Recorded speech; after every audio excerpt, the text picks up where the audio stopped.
ধরেন আপনি একদিন সকালে ঘুম থেকে উঠে একটা অফিসিয়াল ইমেল পাইলেন যে আপনার সার্ভিস আর রিকোয়ার্ড না, মানে আপনার চাকরি শেষ। কেন? কারণ বর্তমানে এআই অনেক অ্যাডভান্সড হচ্ছে, তাই আপনার কাজের আর দরকার নাই। এআই আপনার চাকরি খেয়ে দিছে।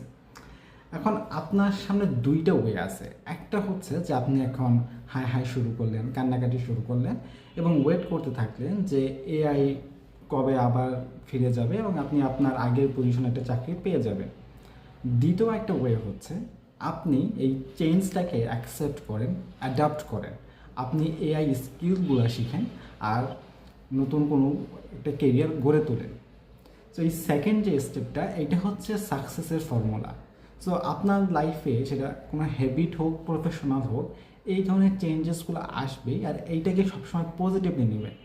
এটা খুব একটি ইম্পর্ট্যান্ট লেসন যেটা আমি পাইছি হু মুভড মাই চিজ এই বইটা থেকে। আপনিও চাইলে পড়ে দেখতে পারেন।